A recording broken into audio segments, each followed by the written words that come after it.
Thomas and the heritage train. Thomas the tank engine was excited to be visiting the mainland again. The Fat Controller had decided to send him to the National Railway Museum once again to be a part of a global railway partnership celebration. However, it took time for Thomas to be prepared for the special trip. The engines from the Jembrook Railway in Australia had been and gone, and it made him yearn for the experience even more. Ever since I started my globe-trotting, it's made me more excited to go back, he said to Victor at the Steamworks. Any day now I'll be back out there again. Soon enough, the Fat Controller arrived.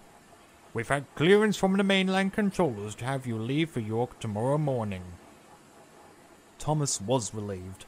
Oh, thank you, sir. I'm looking forward to a good long run to stretch my wheels. The museum has requested that you bring a heritage consist with you, except the railway board are unsure on what that will look like. Can I take Annie and Clarabelle, sir? That's a good idea, Thomas, but we do need something else for you to take along. You will be carrying your own charter service, and they won't do on their own. We need more than 2 coaches. Thomas wondered to himself how he can make his train extra special. News soon spread down the line of the special train. Annie and Clarabelle sat idly in the sidings at Knapford among the sea of skilled coaches. Nia, who was fronting nearby, approached them. Have you heard the news?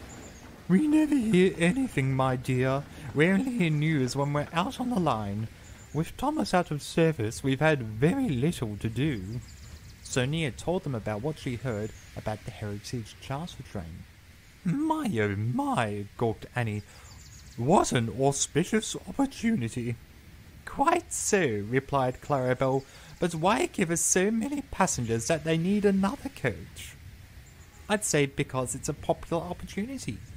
Everyone going must really want to be there, Nia suggested. As Annie and Clarabelle tittered away to Nia to hear all, the other coaches couldn't help but to eavesdrop. The express coaches were jealous. Surely we have enough prestige to be asked to go, said one. Thomas has pulled us before. There's no reason why not, put in another. Fairly soon, all the coaches were gossiping about the possibility of being a part of Thomas's special heritage train. The lucky coaches will get to go to York with Thomas, Annie and Clarabelle, hurrahed Hannah to Henrietta. Toby the tram engine couldn't help to listen to Hannah's chattering. What have all you coaches been jabbering about? So Henrietta told him all about what she had heard.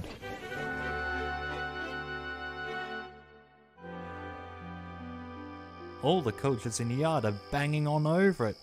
Seems like they all want to go, Toby said to Thomas that evening.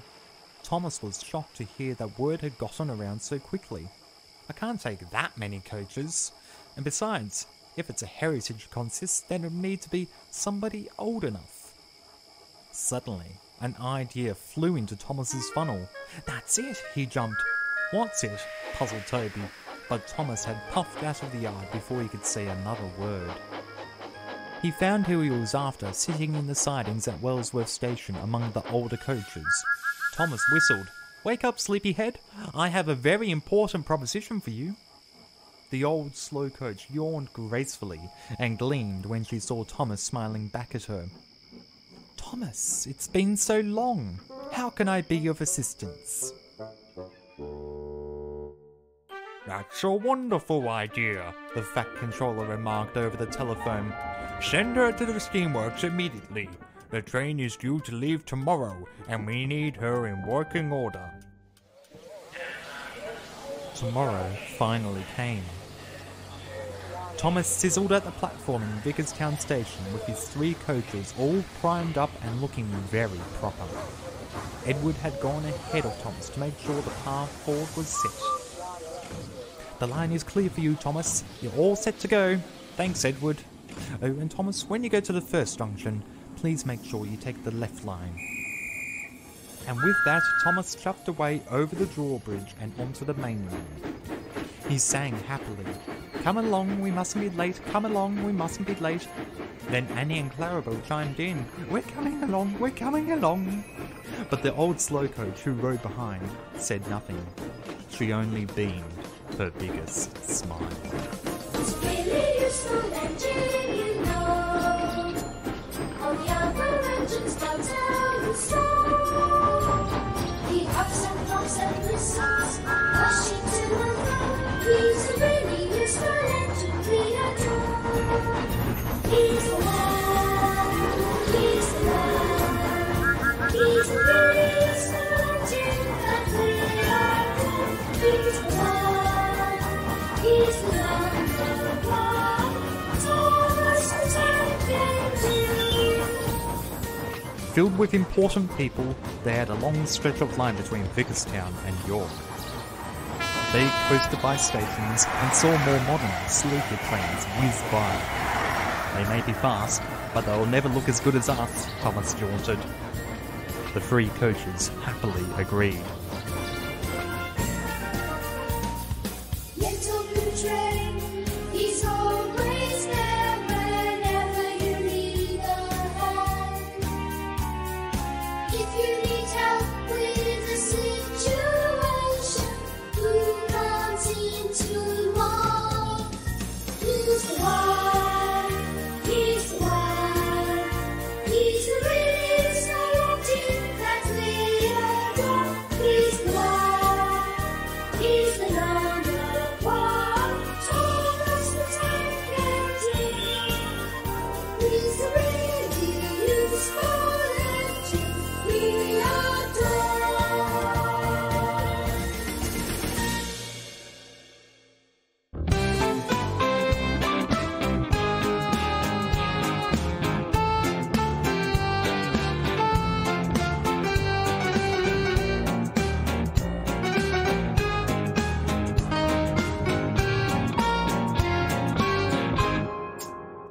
Edward pulls through.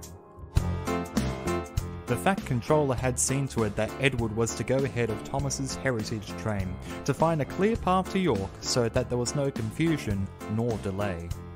"It's just like when I cleared the path for Gordon when he pulled the royal train.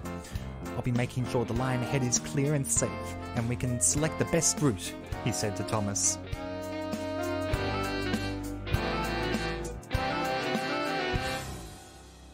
He was longing for a good run. Edward soon reached a junction where the main line went two separate ways. He decided to take the right line and sped along his way, humming to himself.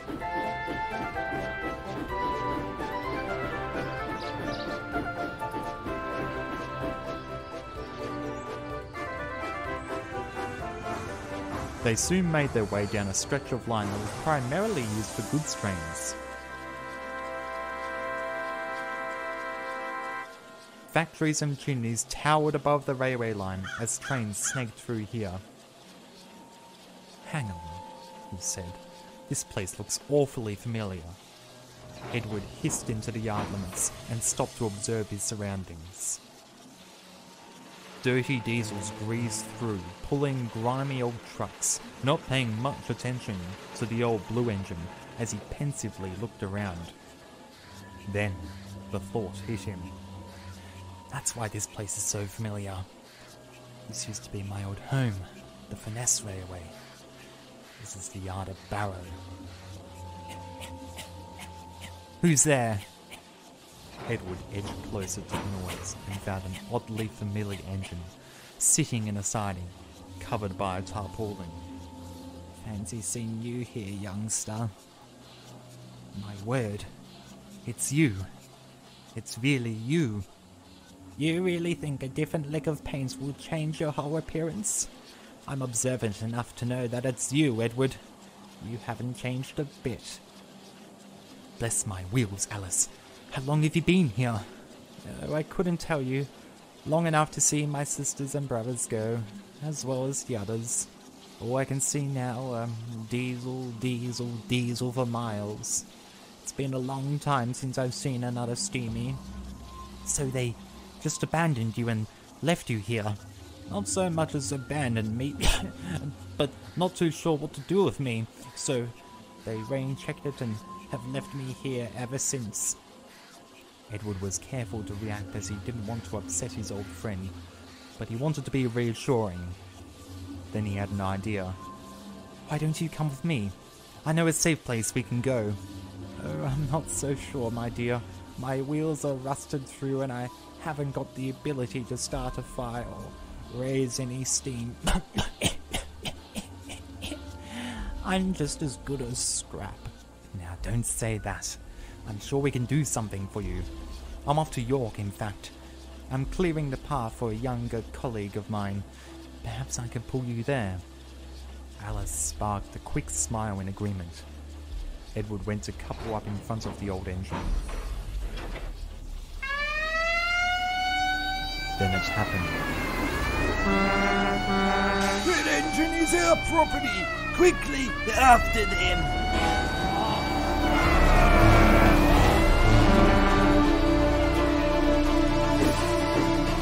Edward steamed into action and pulled Alice out of the yard on the double.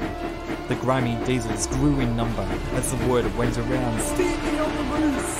Stepney on the loose! Edward felt the pressure, but he knew he couldn't stop.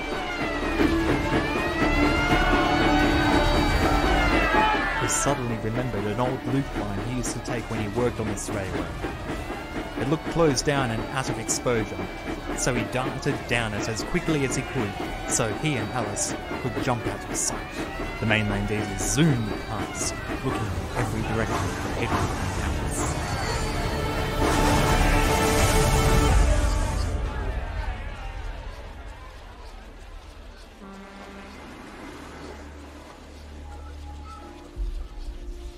The two engines did not dare breathe. Moments passed, and the diesels disappeared. Is it safe? I think so. Edward edged out into the sunlight to see if any diesels could be spotted.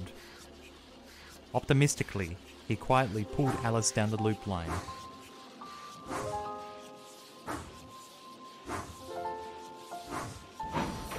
Can I leave you here? I suppose so, Edward. Thank you. I could have never been so brave on my own. If it wasn't for you, I'd still be rotting away back there. Take this as an opportunity. Then Edward thought and smiled. You know, there's a place I know, a safe place for engines like you or me, that attempts to keep the age of steam alive, and well out of harm's way. I think you'd like it there. Do you really think that they'd want an old rust bucket like me there? They could paint you up, fix your wheels, and have you running again. Be sure to speak with them. This isn't goodbye, Alice.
Thomas sizzled at the platform in Vicarstown Station with his 3 coaches all primed up and looking very proper. Edward had gone ahead of Thomas to make sure the path forward was set. The line is clear for you, Thomas. You're all set to go. Thanks, Edward. Oh, and Thomas, when you go to the first junction, please make sure you take the left line. And with that, Thomas chuffed away over the drawbridge and onto the main line. Oh, sir, before you go, there's something I must tell you. The fat controller knew that if Edward had something to share, it was important. So he leaned in. Edward told him all about Alice. He paused impressively and went to speak. But I'm afraid that's another story.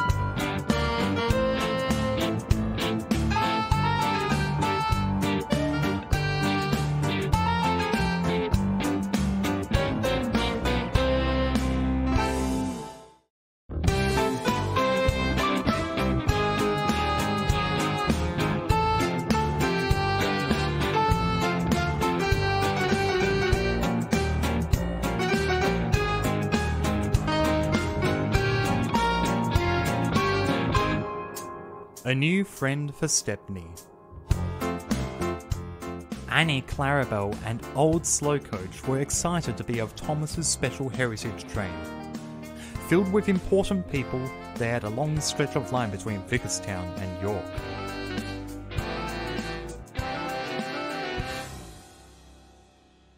They soon arrived at their destination, and they could tell. Numerous engines of all shapes and sizes had come together at the front of the museum, all lined up rather fashionably. They gasped at engines of the likes that they had never seen before, though some Thomas could pick out where they had come from based on their builds and liveries. As they strode into the yard, Thomas soon heard a familiar voice. "Hello, old friend." Well, bless my funnel. Stepney was one of the engines present from the Bluebell Railway, who had visited the island of Sodor several times but many years ago. "Come to the sheds. We're all taking on water and coal there. I'm sure you could rest a wheel."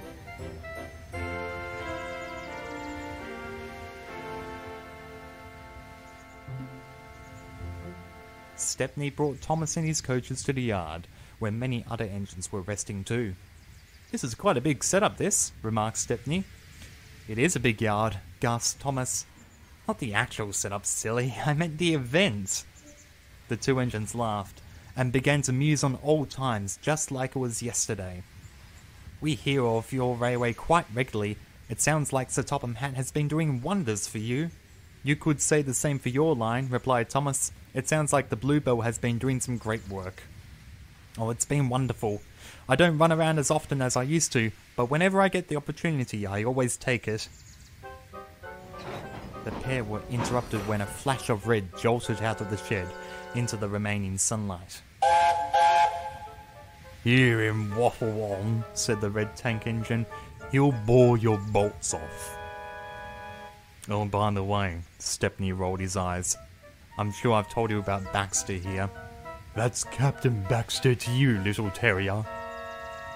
Thomas eyed the newcomer doubtfully. "You do remind me of another red engine I know." Captain Baxter's eyes lit up. "Oh, do tell me more." "Yeah, he's pretty full of himself too. Must be something to do with red paint." Thomas snarked as he and Stepney erupted in laughter. Captain Baxter grumbled. "At least you have a train to pull. Poor Stepney doesn't have anything." "Don't remind me." "Oh, I will. You weren't prestigious enough to even earn your own coaches. I was able to bring mine with me." "That's because I came as a light engine to clear the line for you." "Maybe," put in Thomas, "an engine on his own is enough of a sight to behold." Captain Baxter decided not to argue any further. "It doesn't matter to me. I'm just proud of my coaches in their beautiful southern green paint." And he puffed off with them in tow to show them off. Annie, Clarabelle and Old Slowcoach were admirable of them. The coaches themselves just wished they were attached to a nicer engine. "Don't listen to him. I'm sure you'll get your own coaches one day," sympathised Thomas. I wish, said Stepney, but I don't see that happening anytime soon. With the age I'm at, I'm being given everyone else's coaches whenever I get to pull a train. The old slow coach couldn't help to overhear. You could take me out if you like, she chimed in. Thomas was surprised, but agreed to the idea when he saw how happy it made Stepney feel.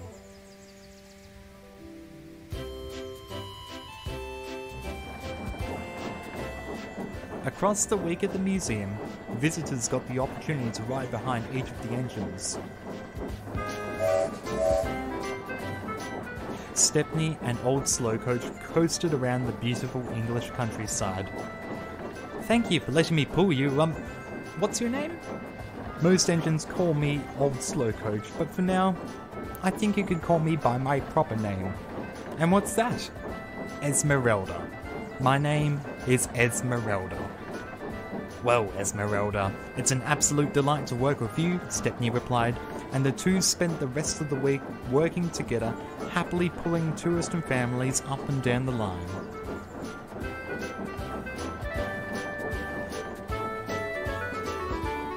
Thomas pulled Annie and Clarabelle and was happy to be with them, but was also happy to see Old Slow Coach just as happy. To think she was on a scrap heap so many years ago, he said quietly to Annie. Both her and Clarabelle gave adamant smiles in agreement. Everybody had a splendid time, and the visitors were most impressed by Thomas, Stepney, and all the other engines on show. Some engines stayed longer and shorter than others. Thomas even got to catch up with Wilbert and Flying Scotsman.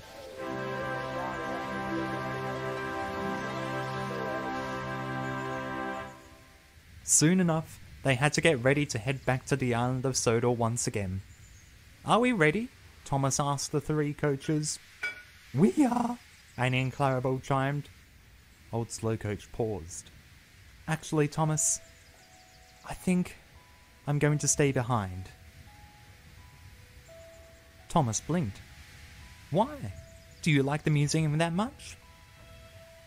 No, the museum has been fantastic, but I've had some time to think and I would like to go home with Stepney, if he's welcome to it. Stepney's eyes lit up. He was excited by the thought of having a new coach to work with. Oh, Esmeralda, it will be my honour! Thomas chucked up quietly to Esmeralda. Are you sure? I'm more than sure. I enjoyed all my time on Sodor, but I don't think I'm ready to go back to the sidings. Thomas was sad, but he could see Esmeralda was happy with her new friend. And Thomas, she said, thank you for giving me a second chance. She shed a small tear as Thomas smiled and backed up to Annie and Clarabelle. I'm sure we'll see each other again sometime. And with that, the iconic trio chuffed away on their homebound trip. Esmeralda watched as they disappeared into the horizon and turned and smiled at Stepney. Come on, Stepney, she said. Let's go home too.